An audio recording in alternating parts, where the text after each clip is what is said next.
స్వలాభం కోసమని ఒక లిస్ట్ ముందే ఇంటర్వ్యూకి ముందే లిస్ట్ పెట్టుకొని నేను వీళ్ళని రిజెక్ట్ చేయాలని పెట్టుకున్నాను.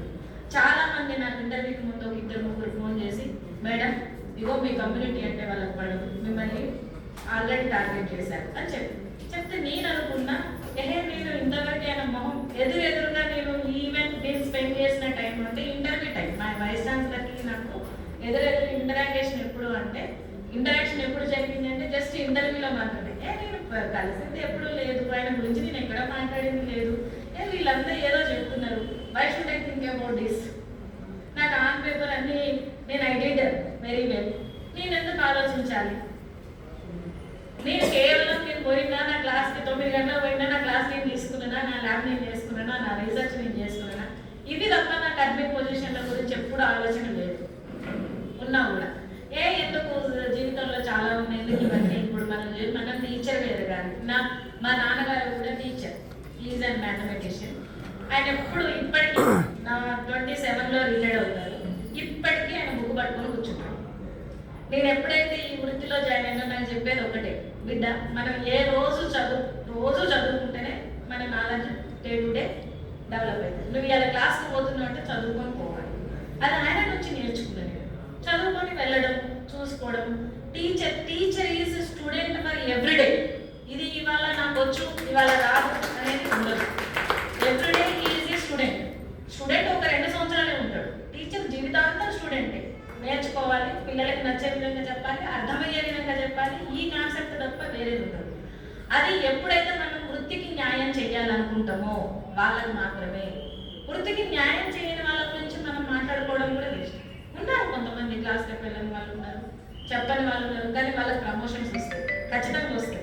ఎందుకంటే దే ఆర్ బిలాంగ్స్ టు భజన బ్యాచ్. అడ్మినిస్ట్రేషన్ ఎవరు ఉంటే వాళ్ళకి భజన చేస్తారు. ఆ భజన చేయకపోవడం వల్ల నేను ఈ పరిస్థితిలో ఉన్నాను. ఇక ఆయనకి కావాల్సినవి అన్నీ చేశాడు. ఈ మనవాస ఈ కులం అన్నాడు, ఈ కులం వాళ్ళని పట్టించుకోలేదు అన్నాడు, దాన్ని ఈ పార్టీ అన్నాడు, ఈ పార్టీ ఏమీ సక్సెస్ కాలేకపోయింది. ఎందుకు అంటే ఒక ఎగ్జాంపుల్, ఒక ఎస్సీ టీచర్, ఆ టీచర్ పేరు నేను చెప్పాను, పాత వీసీ టైంలో యూనివర్సిటీ చరిత్రలు లేకుండా సస్పెండ్ చేయబడింది.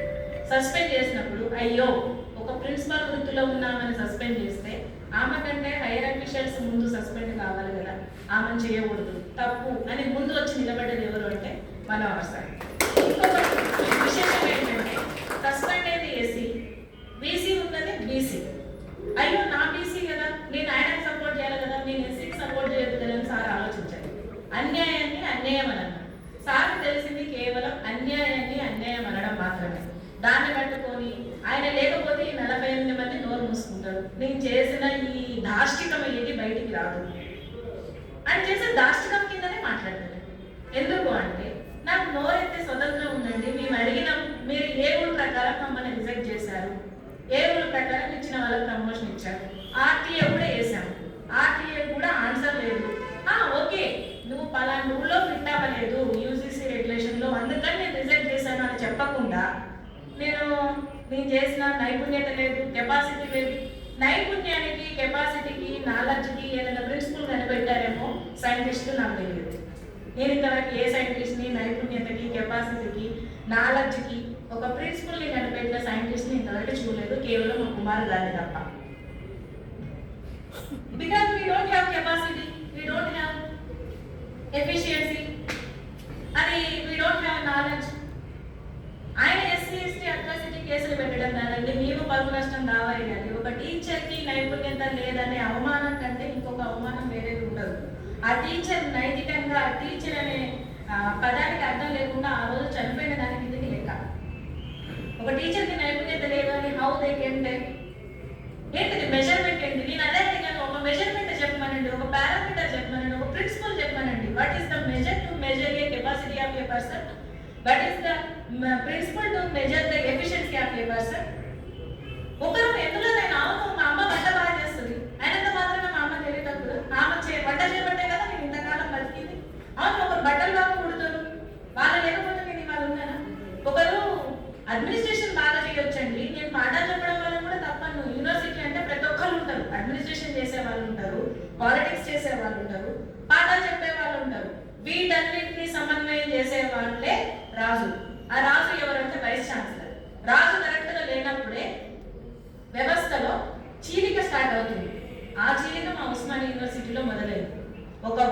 ఏళ్ళ చరిత్ర ఉన్న ఉస్మానియా యూనివర్సిటీ ఇవాళ చీలికకు గురవుతుంది. ఎందుకు అంటే రెగ్యులర్ గా పాఠాలు చెప్పే వాళ్ళు ఎందుకు పనికిరారు? చూడండి, 20-25 మంది అడ్మినిస్ట్రేషన్ తో సంబంధం లేకుండా వాళ్ళ క్లాసులకు వాళ్ళు వెళ్ళే వాళ్ళని మాత్రమే మా వైస్ ఛాన్సలర్ సస్పెండ్ చేశాడు. మా వైస్ ఛాన్సలర్ కి నేను ఒక టీచర్ గురించి చెప్పను, ఆమె కొన్ని ఏళ్ల నుంచి డైరెక్టర్ ఉంది, ఆమెకి రూమ్ కావాలంటే కమిటీ వేస్తుంది. ఆమె వచ్చి నాకు పలానా కమ్యూనిటీకి సంబంధించిన రీసెర్చ్ స్కాలర్స్ వద్దు, నాకు పలానా కమ్యూనిటీ వాళ్ళే కావాలని స్కాలర్స్ తీసుకుంటారు. తీసుకొని మళ్ళీ పోయి నాకు సీనియారిటీ ప్రకారం అలాట్ చేయలేదు కాబట్టి మా డిపార్ట్మెంట్లో అన్యాయం జరుగుతుందంటే ఓఎస్డీ వచ్చి 45 నిమిషాలు మా డిపార్ట్మెంట్లో కూర్చొని ఆ ఇష్యూ గురించి మాట్లాడతాడు. కానీ 140 రోజుల నుంచి మేము ధర్నా చేస్తూ, ఈ ధర్నా ఏం చేస్తున్నాం? జస్ట్ వీ వాంట్ జస్టిస్ అనే పదం మాత్రమే అంటున్నాం. వాట్ బేసిస్ వీఆర్ రిజెక్టెడ్ అని అడుగుతున్నాం. దానికి సమాధానం చెప్పడానికి వైస్ ఛాన్సలర్కి కానీ ఓఎస్డీకి కానీ రిజిస్ట్రార్కి కానీ ఎవరికి ఒక 2 నిమిషాల టైం లేదండి. కానీ ఇలాంటి విషయాల కోసం వాళ్ళకి టైం ఉంది. స్వార్థ ప్రయోజనాల కోసం, స్వలాభం కోసం చేసినప్పుడు, ఒక పాలసీ మెథడ్ని పాటించినప్పుడు ఇవాళ మేము ఎదిరించకపోతే రేపు ఉస్మానియా యూనివర్సిటీ ఏ దుర్గతికి పట్టాల్సి వస్తుందో అనే ఇదే ఉద్దేశంతో మాత్రమే మేము ముందుకు వచ్చి మాట్లాడడం తప్పితే మా యూనివర్సిటీని రోడ్డు మీద వేసుకోవడానికి కాదు. ఇలా వస్తున్నందుకు మేము చాలా బాధపడుతున్నాం. ఏంటి మన పరిస్థితి? ఇవన్నీ జరిగింది, రేపు ఇంకొకటి జరుగుతుంది. మాకు అడ్డంగా నిలబడినందుకు ఆయన సస్పెండ్ చేసింది. ఇంకొక విశేషం ఏంటంటే ఇంకా కొంతమందిని ఆయన ఆల్రెడీ సస్పెన్షన్ చేయడానికి డిసైడ్ అయ్యాడు, వెయిట్ చేస్తున్నాడు. ఇప్పుడు మళ్ళీ ఇది ఒక 4 రోజులు టైం కావాలి కదా, 4 రోజులు టైం తీసుకొని మళ్ళీ కొంచెం ప్రశాంతమైన తర్వాత మళ్ళీ సస్పెండ్ చేస్తాడు. ఇలాంటి ధోరణి ఉండడం వల్ల యూనివర్సిటీ అనేది ఇవాళ ఉస్మానియా యూనివర్సిటీ చూసి ఇంకొక యూనివర్సిటీ, దీన్ని చూసి ఇంకొక విద్యా వ్యవస్థలు అనేటివి రోజు రోజుకి బీటుబారిపోతాయి. దేశానికి తలమానిలో విద్యా వ్యవస్థలు మాత్రమే. విద్యా వ్యవస్థల్లో పాలిటిక్స్ అనేది ఉండకూడదు. ఎందుకంటే ఇవాళ ఒక రోజుతో పోయే సమస్య కాదు ఇది జీవితాంతం ఒక టీచర్కి, ఒక విద్యా వ్యవస్థకి మచ్చగా మిగిలే సమస్య. ఇవన్నీ కూడా అన్యాయం అని ప్రతి ఒక్కరూ ఖండించాలి. లేకపోతే బ్రిటిష్ వాళ్ళకి ఇప్పుడున్న మనకి తేడా ఏం లేదు, మనలోనే బ్రిటిష్ వాళ్ళు ఉన్నట్టు. ఆ బ్రిటిష్ వాళ్ళ అరాచకానికి మనం పనిచేస్తున్నట్టు. కాబట్టి దయచేసి మనకి స్వతంత్రం వచ్చింది, ఆ విషయాన్ని మనం మర్చిపోకుండా అందరూ అన్యాయమని ఖండిద్దాం. అది ఏదైనా కానీ, అది ఉస్మానియా యూనివర్సిటీ కావచ్చు, లేకపోతే ఇంకేమైనా కావచ్చు. ఇప్పుడు ప్రజెంట్ మనం ఉస్మానియా యూనివర్సిటీ గురించి మాట్లాడుతున్నాం కాబట్టి వస్తున్నాం. అరే 48 మందిలో సార్ ఎక్కడ ఏ వీడియోనైనా చూడండి సార్, మీరు కావాలనుకుంటే యూజీసీ రెగ్యులేషన్స్ ప్రకారం 47 మంది కూడా ఎలిజిబుల్ ఉన్నారు. వాళ్ళకి ప్రమోషన్ ఇవ్వండి, దానికి ఒక కమిటీ వేయండి అందరూ. తప్పితే బీసీని కించపరుస్తూ మాట్లాడలేదు, అడ్మినిస్ట్రేషన్ని కించపరుస్తూ మాట్లాడలేదు. కనీసం వేరే విషయాలు ఏవి కూడా యూనివర్సిటీకి దెబ్బ కలిగేటి కానీ యూనివర్సిటీ గౌరవానికి భంగం కలిగించే పదాలు కానీ మాట్లాడలేదు. దానికి సస్పెండ్ చేస్తారా? అవును, మనం ఒక కమిటీలో మెంబర్ ఉన్నప్పుడు మన అభిప్రాయాన్ని చెప్పే అధికారం మనకు ఉండదు కదా. ఆయన డిపార్ట్మెంట్ హెచ్ఓడిగా అడిగాడు, అక్కడ అవుటర్ లీడర్గా అడగలేదు. ఆ డిపార్ట్మెంట్ హెచ్ఓడిగా మా డిపార్ట్మెంట్ లో మీరు ఎవరెవరి పేర్లు పెట్టారు ఏంటిది నాకు తెలియాలి, నాకు తెలిస్తే నేను సంతకం పెడతాను అన్నాడు. దానికి ఇంటర్వ్యూ కమిటీని మిస్లీడ్ చేసినట్టు ఎట్లా అవుతుంది? అదే వీడియో మిస్లీడ్ చేసినట్టు ఎలా ఉందో మరి ఆయన వీడియోలు ఉన్నాయి అంటున్నాడు. ఆ మిస్లీడ్ ఎలా చేశాడో మరి చూపిస్తే అయిపోతుంది కదా. ప్రూఫ్ కావాలి కదా. మనిషి మీద ఇలా నింద వేసి ఒక క్యారెక్టర్ని చంపేసి నేను సక్సెస్ కావచ్చు అనుకుంటే అది తప్పు. దయచేసి ఇప్పటికీ కోరుకుంటున్నాం ఏంటంటే, ఒక్క తప్పుకి 100 తప్పులు చేయకండి.